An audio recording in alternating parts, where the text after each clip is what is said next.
Be afraid. Be very afraid.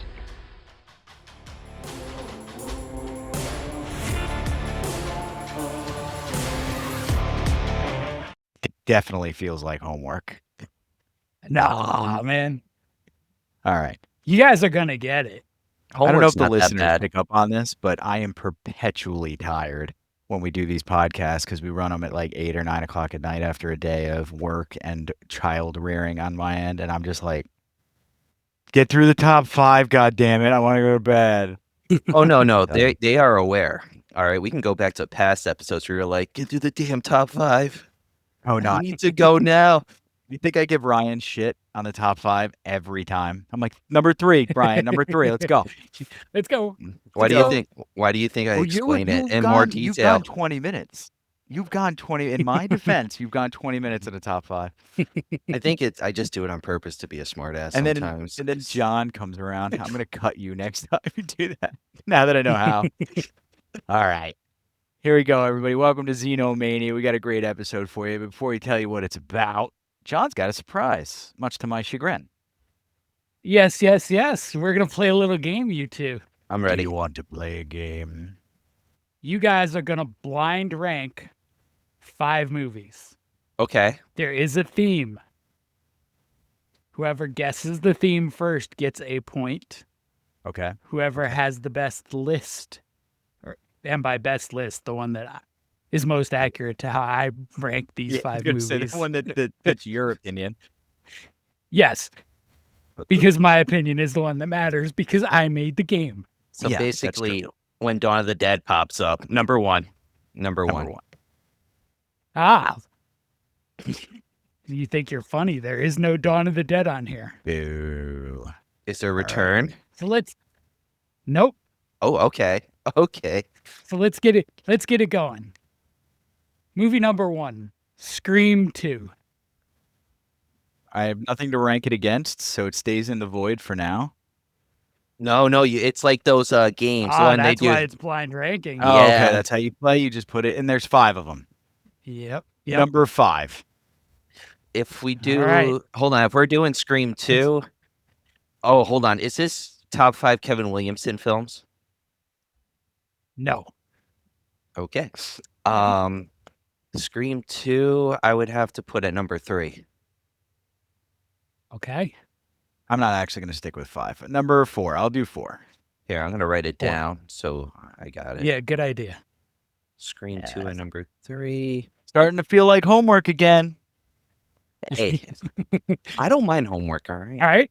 While Ryan's writing this down, I'll give you the second movie, which is Volcano. Oh, dude. You know. That's the one with Pierce Brosnan, right? No, that's Dante's Peak. Volcano Dante's is with Peak. Tommy Lee Jones. Oh, yeah. So, like, they came out the same okay. summer for some reason. It's like we needed 2 apocalyptic volcano movies. Yeah, that was in the stretch of summers where 2 of everything came out.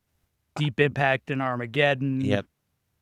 Volcano, I mean, that's got to be number 5, right? Yeah, I'm going with you on that one. I'm number 5 on that. That was a bad movie. Objectively bad movie. Tommy Lee Jones couldn't even save it. And he saved Under Siege, all right? I love the way you guys are getting pinned into these next 3 movies. Yeah, I was going to say, fuck. All right, here we go, you bastard. Movie number 3 is 2002's Scooby-Doo. Oh, dude, that's not 2. Number 2. Oh, I got to go with number 2 love that on that. movie. I watched that on my Hotbox for like ever. Yeah, I'm admitting to federal crimes. I don't care. Yeah, no. I think everyone had a hot box. I mean, that's how I watched Scary Movie 2. Was Matthew Lillard in Volcano? Wait, no, he wasn't in Scream 2. Never mind. I was going to say, are these all Matthew Lillard movies? No, I'm trying to figure out which actor is in every... Oh, Freddie Prinze Jr.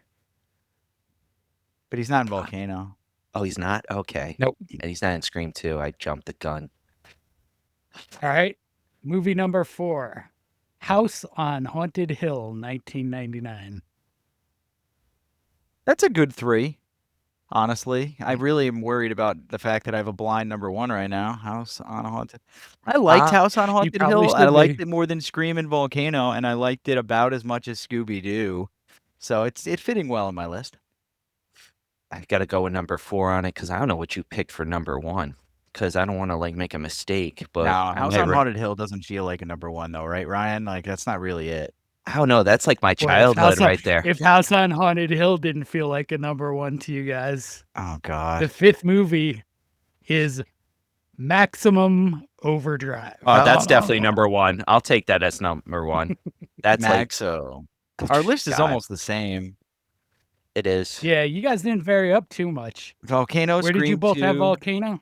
5. Yep, Scream 2 5. number 4 for me. House on Haunted Hill 3. Scooby Doo and Max Overdrive. Yep. And I went Volcano 5, House on Haunted Hill 4, Scream 2 at number 3, Scooby Doo number 2, and Maximum Overdrive number 1. So, Is it Kearns, you Velma? end up with Volcano higher, No, Volcano was still 5. and Volcano was what for you? Wait, Yeah, 5 5. also? Yeah. John does not agree with. Volcano was bad. You know what? Volcano's a solid 2 or 3 for me. Oh, you know what's Hell, no like Matt- you know what's a solid 2 or 3 for me is not The Day After Tomorrow. What's the one with John Cusack in the world? 2012.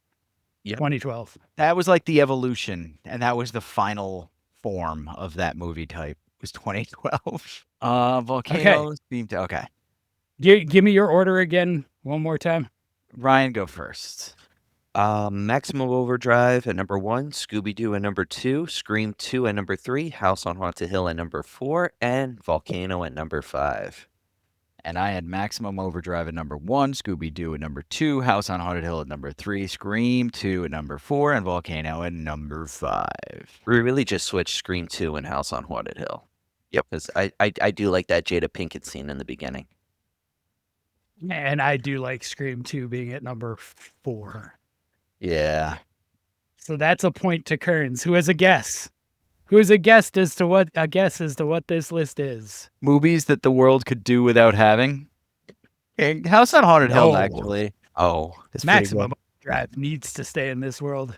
Hmm. Ryan? Revenge. It's all about revenge. Each one, right? You guys got close, but not quite. These are all movies with cast members of our movie of the week. I Know What You Did Last Summer. I had the Matthew Lillard, kind of like I was starting to figure that stuff out. Freddie Prinze Jr.'s in Scooby Doo, so he's in Scream. No, he's in Scream 2, right? No. No, what is he in? No, he's in Scooby Doo, rather. Yep. Okay. Volcano. Tommy Lee Jones is in I Know What You Did Last Summer. No, he's not. No. He's the fisherman. Who's in Volcano? It's Anne Heche. Anne Anne Heche. Heche. That's right. I like that movie where she and Harrison Ford are stuck on an island trying not to kill each other, and then they make out. That's like Anne Heche at her peak. And then Bridget Wilson is in House on Haunted Hill. She's the one with the camera. Yep. And she's the first death, I think, when they go in. I think you're right. Yep. Bridget Wilson, Sampras. Sampras. Sorry. My What's bad. Maximum He is Overdrive? Pete Sampras' wife, too. Yeah, that is a good question. I'm looking up his exact name now because it's one of those initial names. It is. Oh, where'd you go, dude? J. Don Ferguson. J. Don Ferguson. Is he the He's fisherman? one of the older Who dudes. the hell is that? Okay. I'm like, is he? No, I don't He's even like think he's that. I think Jonathan- he's just like some passing through character. Johnny, what is it, Galecki? I thought he might be Yep. one of these dudes. Mhm. Oh, J. Don Ferguson. He didn't have anything I really liked. Oh, God. Johnny Galecki, Big Bang Theory? Yeah, I went looking. No, he's not in anything. Early Roseanne. Yeah, Save that's my like name it. on that. Yeah, he's David. All right. So I Okay, hated good. that from my core, but it was fun. It was Oh, I fun. loved it. This is if we do assignments like that this list every was week. I'm that fine list with was it. not in my wheelhouse. That's all. Yeah, but welcome. Just wait till my everybody. top 5. As John. Yeah, I can't wait for that. As long as it ends within the calendar year. So welcome everybody. We're doing our next episode on I Know What You Did Last Summer, fan favorite movie. I don't think you people understand the sweaty grip this movie had in 1997 on Yes. 1997. Just the sheer amount of star power hotness in this movie had both genders going crazy. There's Ryan Phillippe and Freddie Prinze Jr.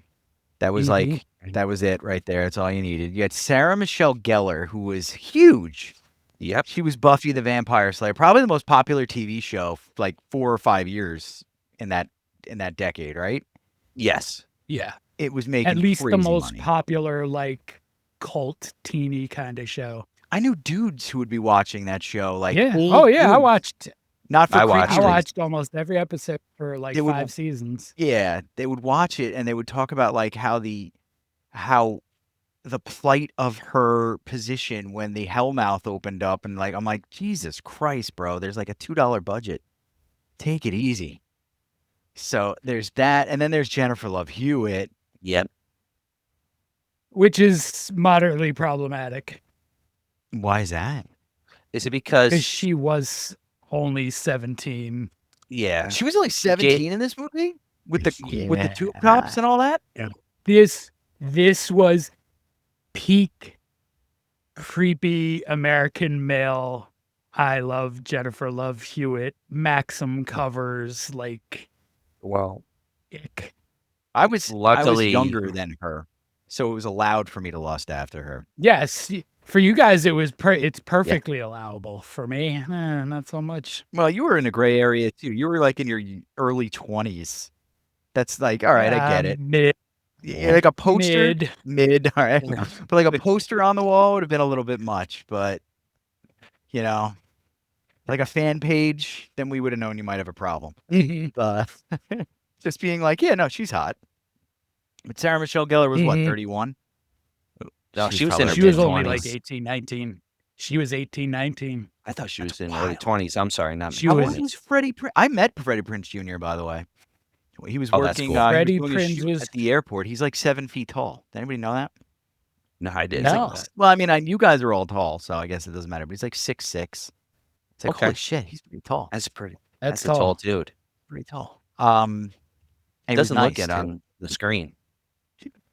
No, I mean, I to, guess like- that's because they're all pretty tall. Except for Tom Cruise, little midget. Ugh. Now I get Scientologists coming after me. Nah, that's all right. But- Bring Yeah. it. But Jada Bring said it. something interesting about that yesterday. She said, she really looks like she's a teenager, and we were thinking she was in her like 18, 19, maybe early 20s. And I can't wait to tell her to be like she was 17 in this, because you can tell in her face she's younger than definitely everyone, even like Johnny Galecki, who he's definitely in his early 20s, and Hollywood had already, he's gone through Hollywood at that time. Oh, yeah. Yeah, Johnny he'd been Galecki. around. But he wasn't as huge as he got after Big Bang Theory launched him. 'Cause that was that. No. Yeah, he was always a B or a C kind of guy. He was never an A. He had No. a taste of an A on Big Bang Theory. Literally. But yeah, man, I know what you did last summer is interesting for us to do for a couple of reasons. We did My Bloody Valentine and we did the slasher flicks. But this one was like the slasher flick that was probably the apex slasher flick of the 90s. Right? For what it was. Yeah, that Yeah. and Scream. Like Scream Yeah. sort of reinvented it the year before. And Yeah. I know what you did last summer is more throwbacky than Scream. Scream was like the self-aware. Mm-hmm. Almost Um, fourth wall Yes. breaking. Like, yeah. I know what you. Be right. But It's my favorite scene in that whole film. I know what you did last summer though. Is like, even though it's like they say, because you remember, I remember in the late 90s when it came out, they said it was a genuine copy of Scream because it was the same writer, Kevin Williamson. But no, it's totally different. It focuses on that Yeah, whole urban legend situation. Yeah. And then they came out with It Urban got Legend lumped and it got in. like annoying.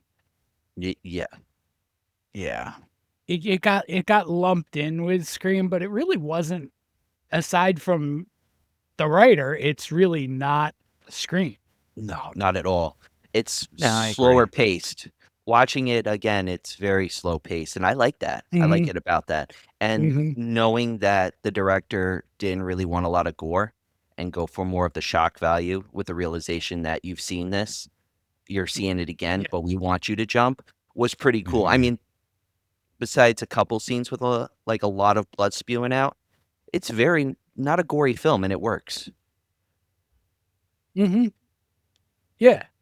And it opens with typo negative, so you can never go wrong there. No. So the movie itself, since we're talking about how it differs from Scream, the movie itself is a revenge slasher, a la My Bloody Valentine. That's why I connected the two a little earlier. It's these very attractive teenagers are all out drinking. Ryan Phillippe is there. He's just an uber dick. If you guys haven't seen him in Way of the Gun with Benicio del Toro, you have to see that movie. It's got the best 10-minute opening of any of those like gun runner flicks I've ever seen in my entire life. And if you don't like Sarah Silverman, definitely watch the first 10 minutes of that movie because You it don't gets like even Sarah better. Silverman? I do. I do Oh, actually okay. like I her. do too. I was like, I wait a do. minute. How do She you not doesn't like bother Sarah me at all. Silverman? But I've always been a fan. it is super funny to watch what happens in the beginning of that movie. Let me tell you. Yeah, man. So Ryan Phillippe is one of the problems. Freddie Prinze Jr. is the golden boy again, Of as course. he always plays the Mhm. like the doe-eyed dope. And Yeah. Sarah Michelle Gellar, I think, Sarah Michelle Gellar's with Ryan Phillippe, and which is ironic. She's the like ditzy beauty pageant girl. Total opposite of her character work in Buffy, which is a nice pace for her at that time because it shows her range, Mm-hmm. if that makes Yeah. sense. Yeah, And that's she's true. I don't think she's that like I don't want to say well, she's not as stupid as she appears. Like she is ditzy, but she's like a smart ditzy, if that makes sense. In the movie or in real life? In the movie, real life, it's questionable. Oh no, I'm sorry, I don't want to get on her bad No, side. I she's love Sarah on Michelle she's on my Gellar. good she's on my good list because she and her husband chose to stop working to focus on being good parents. Yep. And her husband is Freddie Prinze Jr. for those of you who didn't know. So that's pretty cool thing to do. IMHO. But yeah, so before they were good people, they were assholes, and they were driving down the road under the influence of alcohol. Wait, we forgot Jennifer Love Hewitt. Yeah, she's in the movie Yeah. too. And she's also in the car As Julie. as She was the good Julie. girl. Yep. Yeah, And it's like their end of high school beach party celebration. We're all gonna go our separate ways. Yep. Sarah Michelle Gellar's character Helen has just won the beauty pageant, That's right. like Right. Miss Crab Cake or something. And she's wearing the sash, I think, at the time. They're The driving, gaudy there's some gown. debauchery going on, and they hit a guy. They hit a guy. They Oh. smoke a guy. Oh, yeah, they they hit a did. guy hard. They hit a guy full bore, and guy goes like into the guardrail, right? Or is he like on the ground on the road? I forget what. He's on the ground in the road, but how he flips. So I want to understand this because I can't get around this. Is when he hits the car, shouldn't he have taken Ryan Phillip with him when he hits Ryan Phillip? You know what I mean? Like physics Are we gonna wise. do this tonight? Are we gonna do this tonight with the names? Ryan Phillip. It's Phillippe, dude. It's always been Phillippe. Phillip. It's a douchey Listen. name, but that's still his name. Ryan. Well, You made him more douchey. Yeah. Ryan. Because Ryan Phillip is a way douchier person than Ryan Felipe. Felipe. Phillippe. I don't know. I make him Spanish every time I say his name. So. Felipe. Ryan So Felipe he's over here. Yeah. So you think he should have gone through the windshield and hit him? Well, how Or no, he he does that thing where he puts his arms up and the guy like rolls over him. Yeah, and I mean, I know it's a silly slasher film, but it was like, come on, like that would have taken you out, and he's just grazed with blood. He's like, it's not mine. You should be a little messed up from that, buddy. That's some little movie Yeah. magic and a little bit of drunk Gumby spine. Yeah. Probably that. Yeah. And I adrenaline. mean, from this point, they make every dumb decision, right? Yeah. Oh, we can't call the cops because it's my car and I'm drunk, but you weren't driving. Well, we spilt the liquor everywhere, so they know it's going to be me They- because they're everyone not- hates They're me. not gonna they're not gonna believe it. Well, even if they don't, there are the only 4 witnesses are going to say you weren't driving. I mean, it's You're fair. free and clear. You don't have to then decide you're going to dump the body in the ocean. This is like weird 90s logic, though. It's true. But yeah, Yep. that's what they decide to do is to finish off the murder, which they don't really like. They assume he's dead, and then they dump the corpse in the ocean, and they drive off with all the blood, DNA, and all that shit on the car. And presumably, they don't really they don't even talk about how they get the car squared away, do they?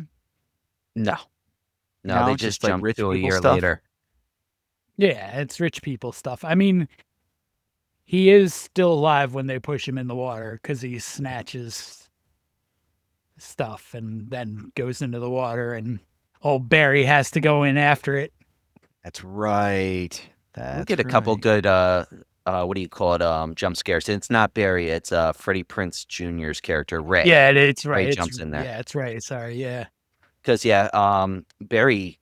I mean, Ryan Felipe as Barry. I mean, he plays a dick very well. So, and it shows because he's definitely not jumping in the water. Ray's trying to be the good guy, but he's like in the in between, in the beginning at least. Well, I mean, the other thing is if your cover up is shot if the body washes up with the crown. Yeah, good point. Yeah, true. So somebody has to go in. What a screw up. And I mean, the only one of the 4 who's like even remotely unwilling to do this is Julie. She does not want to throw because this guy into the ocean. This is all like wrong, super wrong. You ran into the dude. It's time to take a uncomfortable ride to the station and face up to it. That's it. But no, we wouldn't have a good movie with a bunch of teens in it if it wasn't for them. No, I mean you kind of don't have a movie if they did make a right decision there. Fair. So True. they would we get a flash forward? Is it like 1 year later because it's last summer? Yep. Yeah. So it's flash forward 1 year later. Julie is not like with them anymore, right? Because she's upset about it. Julie's away at school. Yeah. And doing about as well as I did my first year at school. Yeah. Yeah. Not well. Different reasons, not well. I was gonna say, I don't think you ran over anyone, John. You don't know what I did that summer. I was gonna say there it is. There it is. He teed it up. You had to hit it, But that's it. But yeah, this movie isn't the greatest watch of my lifetime. So the plot is about as thin as a tinfoil hat. You get through maybe a linen one. You get through her there, and then people start getting killed. Yep. Who's the first to get off? Oh, Max. It's our boy, Max, Johnny Galecki. Johnny Galecki He gets crabbed. For a vengeful fisherman, I'm confused why that's the first person he's taken out. Yeah, he didn't have anything to do with it, did he? He didn't know. I mean, Max is kind of a dickbag, but he's not. Yeah, but vengeful He fisherman wasn't doesn't know involved. that. Yeah, Yeah. it's weird. Maybe he just wants to kill people that are close to her. That feels like vengeful fisherman just taking care of side business in the process. Maybe. And what's I'm his trying to weapon of find it. choice? We have to get the weapon of choice in the slasher. It's the hook. The big hook. Yes, that was the most iconic part besides the slicker, Mm-hmm. which was also that came back in Unbreakable as well. The slicker kind of look, but for a very different reason. Mm-hmm. And that slicker look. And the was big. the hook feels very borrowed from Candyman. It's Yeah. a very similar hook. That's a Oh, very yeah. good point. But It's a it's also very that good- whole urban legend, and that's what they're basing it off of. So everyone knows about the man with the hook, the scratching of the car, the girl left alone, the guy hanging from the tree. At least that's how I heard it. So it's a very popular story, and utilizing it as this, I Know What You Did Last Summer, which is also a book by Lois Duncan, I think her name is, from the 70s. Same Yes, premise. It's a Lois Duncan book. Yep, it's same premise. There's some definitely major differences from the time. She has a writing credit on this. Oh, that's cool. That's cool. Because it's very, from what I read from the book, quick synopsis, it's very similar, besides like the time and time change. Mhm. But I want to mention about the whole Max thing. So there's a story behind that. During a test screening, Gillespie, the director, they noticed that with the producers that they needed a death sequence to show that these characters had a serious danger coming for them. So that's why they killed off Mhm. Max. Other than that, in the original script, he was alive till the end. That's like, guess what? You're still getting paid the same amount, but you get to go home a few weeks early. Yes. Oh, cool. Cool. Nice. But yeah, Nice. cool. I Nice. just want to point out in appropriately named character lore, Ryan Philippe, whatever, Philip, Felipe. Ryan Felipe. Phil- his character's name is Barry Mhm. Cox. Yeah, that.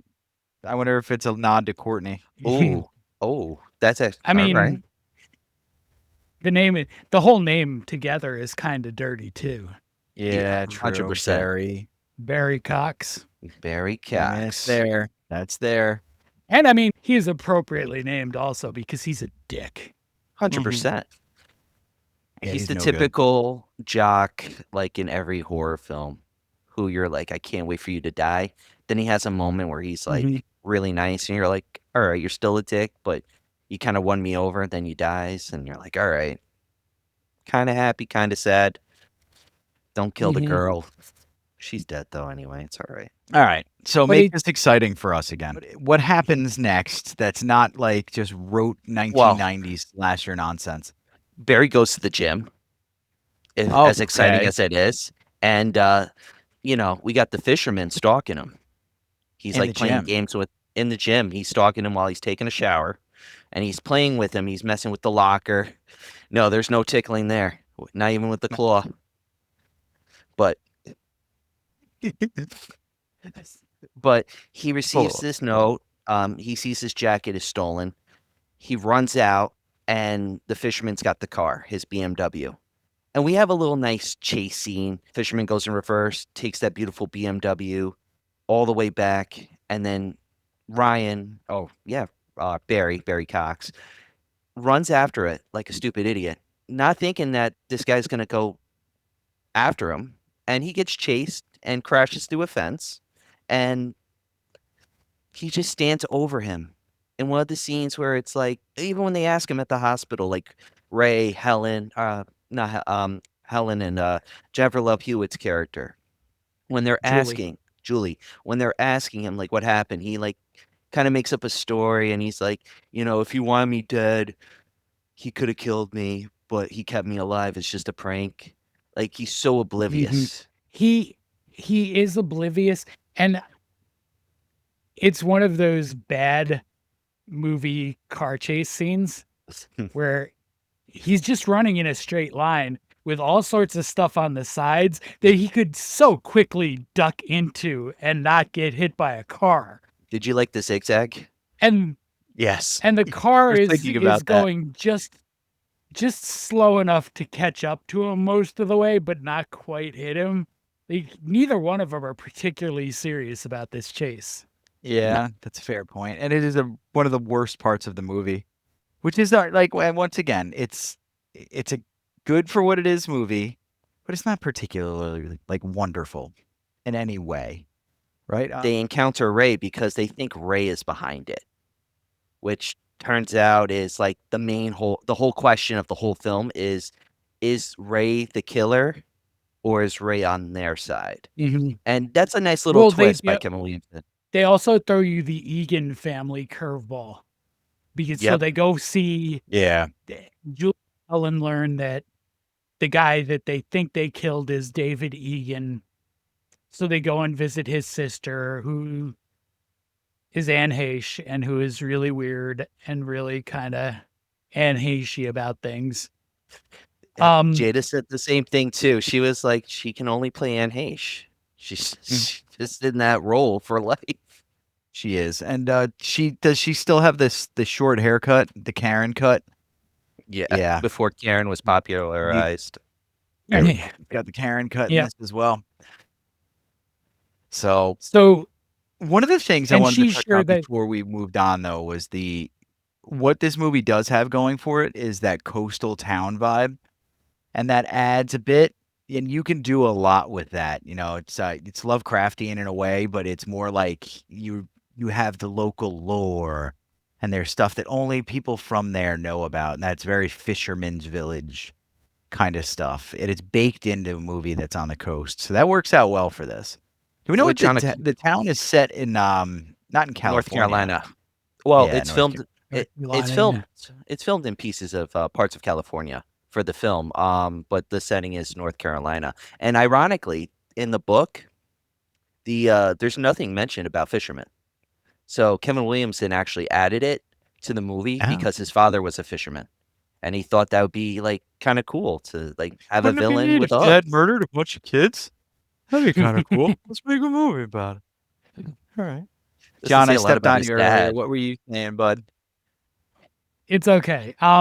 So we get Missy Egan, who's convinced that her brother killed himself and not that he got run over. Yeah. That's a suicide. And she got paid out for it, so she is not at all interested in finding anything else out either. Nope. Do you have to give that back? That's a good question for the lawyers who like to listen to this shit.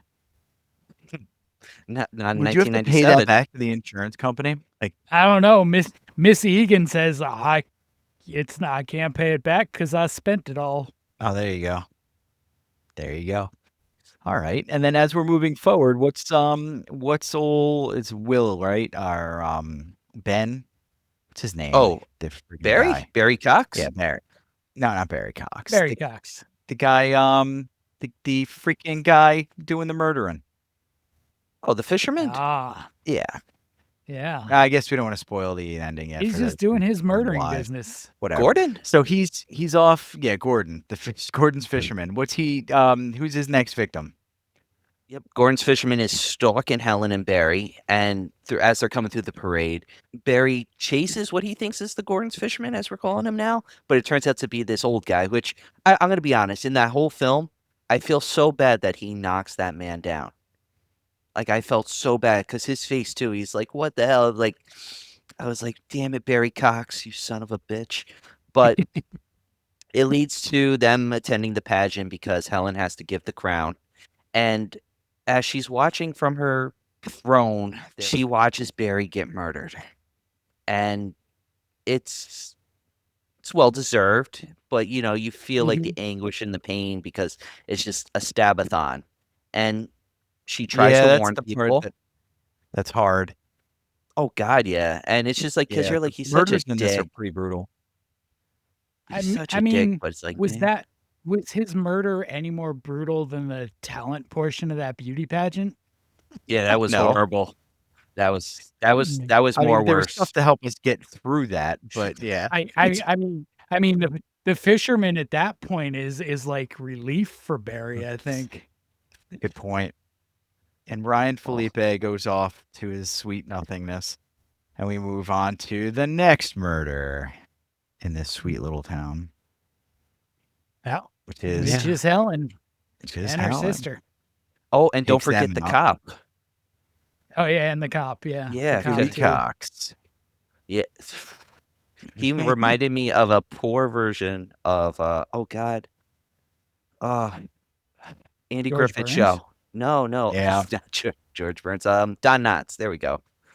Barney Fife. And that's where this gets super fun because now the guy is killing tons of innocent people for like no Yeah. reason. For no reason. Yeah, The no. plot of the movie sort of falls apart right around there, where you're just like, why would you go into hiding for a year to come back and kill all the people who wronged you because they hit you with their car?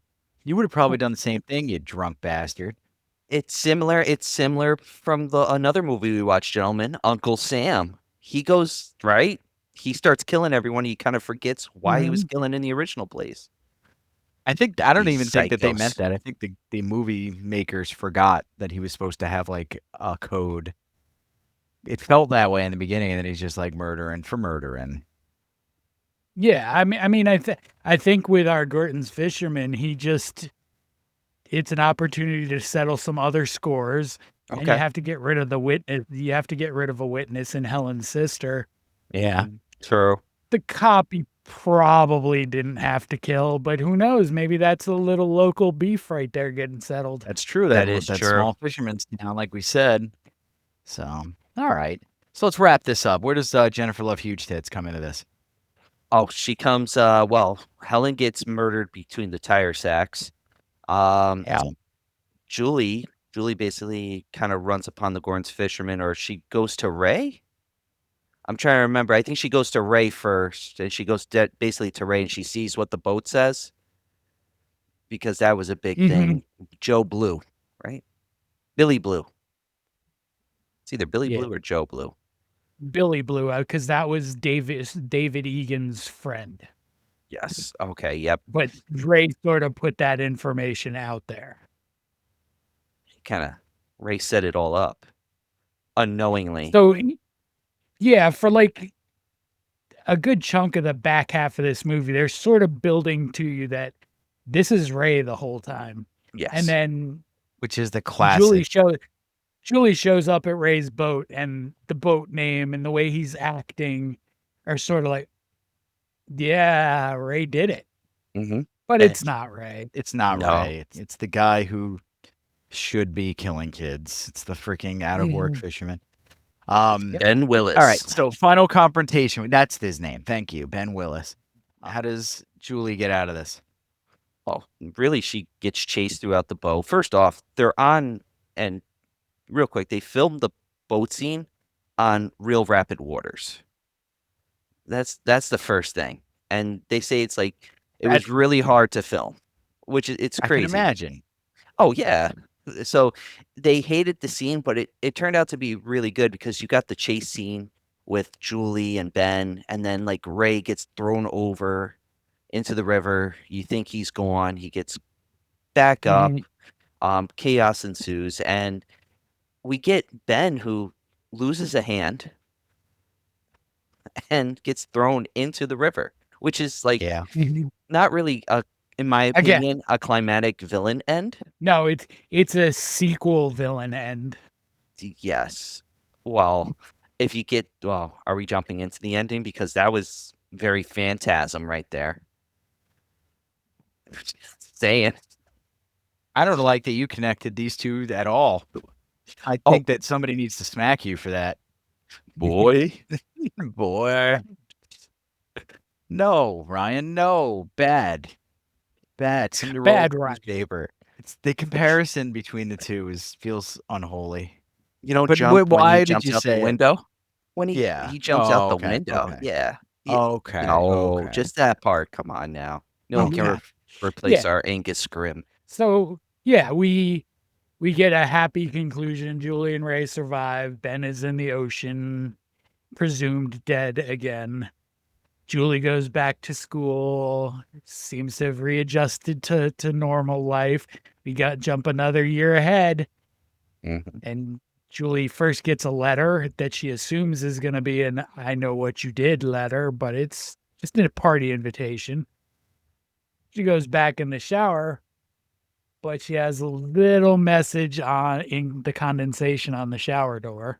And says, I still know. And you get your Money Hungry 4 sequel. Your phantasm ending. Yeah. Phantasm. And then your wide open sequel. And they go to Hawaii in the sequel. All right. Yeah, which is awful. I never watched the sequel. Good, don't. It's worse than the first one. It's basically I hated this movie, and on the rewatch, it reminded me of all the reasons why I hated this movie. You just gotta watch It's Club just Dread. I'm not that ostentatious either. It's just uninspired. There's no heart to it. I like some of the stuff, but there's too much mimicking what's popular right now. I definitely think they took a bit from Scream and stuff like that too. I didn't hate the first one, but I hate that they franchised it. I should say that. I didn't hate the first one, but I don't like that they franchised it. It could have been fine as a standalone movie. They didn't need to do that and ruin it. And they wanted the money. That's it. Cash cow. 4.5. I go a little different from you. I didn't love this when I first saw it. And rewatching it now, I liked it more. I don't love it, but I like it more than I did. But I'm also I feel- not a huge slasher film guy. So I guess that adds into it. I'm very into psychological, very into eldritch stuff. I like ghost story stuff. I like things with a supernatural twist, not a slasher-y one per se. So that's probably another reason why I'm very lukewarm on the whole 90s slasher craze. Mm-hmm. And I mean, really, it's Scream, and then I Know What You Did Last Summer that sort of revitalized slashers. Big time, Yeah, because then you They're- got yes, Urban they did. Legend. They wanted the shock value, so they did Final Destination. They were all on the same Venn diagram. Yeah. I'm shouting out Valentine because that doesn't get a shout out a lot. I do like some Valentine. Like the My It's a- Bloody Valentine or Valentine from the 90s? Valentine '98 with the guy from Mhm. Angel. Oh, so it was David like it was the Boreanaz. broke Yes, ass sir. attempt. The broke ass attempt to make money. Hey, Talk I about just still like like that. scraping at the bottom. Next Valentine's Oh, Day, Valentine. get the guy from get the Buffy guy. Get the Buffy guy from the Pix 11. We're gonna make a movie. We're gonna make dollars. Wasn't on UPN at that time, sir. I thought Buffy was on 11, but I could be wrong. Could be wrong. I think it was WB also. Yes. No, it was It might on. have It was on moved. It WB might have too. moved to it. Might have been like 1 or 2 seasons on UPN and then up to UPN was Channel 9 for me, by the way. Same Mhm. here. Yeah. Channel 9. As long as we were all in the same boat. Thursday night SmackDown. I didn't know wrestling was on UPN. I thought it was always on a Turner station at that point. Nope. Oh, 8 that to was 9. WCW. WCW. Anyway, the movie sucked. Wrestling. Top fives. All right. So top fives this week. I kind of hinted at it earlier. I'm going with top 5 Kelvin Williamson movies. And to start it off, I am going with the 1999 American teen comedy thriller, Teaching Mrs. Tingle. It just follows a trio of high school seniors who must prove their innocence to their vindictive history teacher, played by Helen Mirren, Mrs. Tingle, who accuses them of cheating on their final exams. Number 4, we're going to California for this one, and it's Scream 4. It is number 4 because I believe, there's better choices for Kevin Williamson films, but I do like that they brought Kevin Williamson back for the Scream franchise because he missed 3 and he was well needed. And it's just a fun film because it brings it back to Woodsboro. It kind of like you got a good start, and it's like I guess one of the first where they continue the first film or the franchise into a new film with new characters and the old characters, as they would do with Halloween and the recent horror films. Number 3, I got to go with Scream 2, which I think was number 3 on my top 5 in the beginning. Listen, not Yeah, it was. Jada Pinkett Smith. So I'm gonna say, watch the beginning of that film. But it leads to number 2. wife's motherfucker. Out your motherfucking mouth. Sorry, I had to do I it. don't think Will Smith would have never been able to stop Timothy Olyphant. Oliphant? Spoiler No. alert on Olyphant. No. Raylan. Number 2, we've talked about this movie before, so this will be quick. It's going to be The Faculty. It's definitely one of his better films that he wrote at that time, and it I would say brought sci-fi back into, like, I guess, the fold, more into the attention space at that time, especially for, I mean, kids my age. I was in 3rd, 4th grade, so seeing that film at that age and then being introduced to Invasion of the Body Snatchers with Donald Sutherland, Oh, nice. that was pretty cool, you know? Then I got number 1. Number 1 is the classic Scream. That's like his best film. It's actually the first major motion picture he ever wrote, and he does a good job. We don't know the story. Matthew Lillard is the hero in the film with Skeet Ulrich. And yeah, John, I'm Good want to hear throwback to what your last top week, 5. Oh yeah, by I've the way. made a couple Matthew Lillard throwbacks, is the man. hero, goddammit. Listen, All right, I got my top 5. Fishing towns. of the more obscure variety. Oh my God, you're fucking with me, right? I feel like I Stephen went King's. deep on. I Oh, went deep on some of John, these. I feel like you did this just for me. Let's hear it. I don't know. We'll see what you think after we do the 5, because this is an interesting 5. At number 5, we start with Humanoids from the Deep. I think this is a little too obscure for me. I've never seen This is Humanoids from the gonna. Deep. I never heard that. This might be so. In Humanoids from the Deep, a coastal fishing town is under attack by humanoid sea creatures on a rampage of R-ing and murdering. So it's like an army I of don't know if I creature from want to the say Black that word. Lagoons. Yes, it kind of. It falls on a visiting doctor, Susan Drake, and the townsfolk to put an end to the creatures before the creatures end them. This feels like a It's a good sci-fi channel tagline. movie. Logline. It's a pretty. It's so wonderful. John loves it. All right. What's number 4? I love all these. I think number 4, Orca. Oh, we heard of watched Orca. Free Willy today with the kids, and I was thinking about hitting double feature with Orca. Yeah, I yeah. mean, do you want to sleep for the next few months? Nope. Yeah, Orca used to come on every year. We'd go up to Lake George. It was Jaws 1, 2, 3, 4, and Orca was on Friday because they didn't have a fifth Yep. Jaws. Yep. So in Orca, local sea captain learns of the potential value of capturing a live killer whale, and he sets out to do just that. But his plan goes horribly awry when he kills a male and infant killer whale, leaving an angry, vengeful mother killer whale who goes on her own little revenge streak. He gets hit people in Nice. pretty interesting ways in that movie. That's a good flick. Mhm. Orca's definitely a good hang. Very dark camera work in that. Not like dark metaphorically, like actually the movie runs very dark. Yes. Yeah. Like, You can't it's see it a lot. definitely a movie you could play for laughs, and they don't. Yeah. Good point. Which brings me to number 3, The Mutilator. That's on a coastal town? Wow. So, Later. the coast plays very little, slight significance. Young Ed Jr. accidentally kills his mom while cleaning his father's gun. Years later, Ed, now in college, brings his friends home for a couple days at the beach. Things go south quickly as the town is abandoned, and even worse, someone starts killing the kids. Oh well, With that This gun? one, no. that would have been This nice one twist.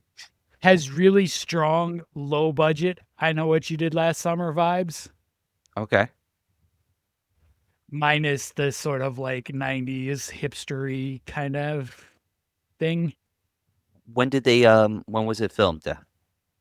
Way before, like 84. Okay. So it's got that 80s vibe. That would be, or like, Yeah, I guess late yeah, 70s, early 80s. 80s. Yeah, low budget. No one you've ever heard of. Like, Blade Runner-esque. Well, Yeah, kind of look. yeah. real quick, I feel like I'm thinking of a side note with the film, like Last House on the Left, like how Wes Craven filmed that. It's very like, you can see it's very raw footage. Is it like a raw footage like that? No, it's Okay. just the budget. Oh, okay. All right. Because I was It's thinking definitely of that budgetary. graininess. Mhm. Okay. That's You know Yeah, what? I no, know it's not going to be on this list because it's also got the coast has very little to do with it. But In the Mouth of Madness was a movie that came to mind because it is but it's Lovecraftian in the way they do it, and it has that Mhm. Shadow over Innsmouth sort of vibe with it. Mhm. I I have other lists in mind for In the Mouth of Madness. mean that is one of my peak. That's definitely probably in my top 5 of all time favorite horror movies. Sam Neill. Yeah, Hey, the book. Yep. Okay. I yeah. won't say anymore. Sutter Kane, but it's Sutter really Kane. Stephen King, and they don't want to get sued. But it's Sutter Kane. But yeah, man, that's a good one.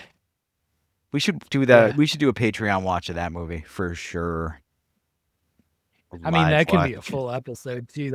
We could have a lot of I mean, a discussions about Patreon that. watch is a 2-hour episode when you think about it. That's true. That's For true. $9.99. $9.99. And we can do an episode on it after we watch it for the Patreon. But I digress. What's number 2? What's deuces? Number 2 is Dead and Buried. That's another one that I've was heard in of that. Blockbuster, right? All the time with the cover. Yep. Yeah, that's got one of those iconic VHS covers.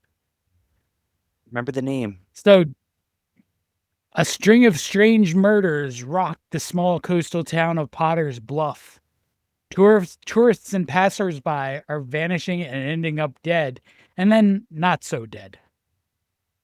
Sheriff Dan Gillis must solve the case while navigating his wife's strange and potentially dangerous fascination with witchcraft.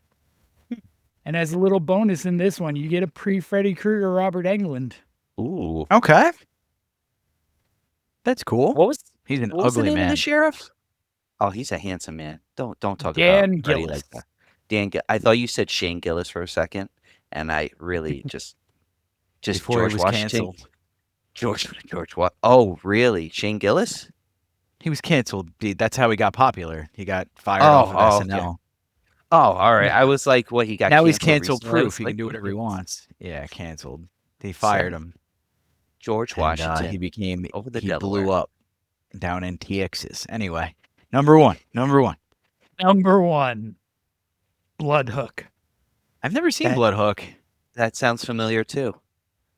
Love Blood Hook. Sounds like an Urban Dictionary term. I can give you a definition, but it's not No, going to be thank appropriate you. for our medium. No.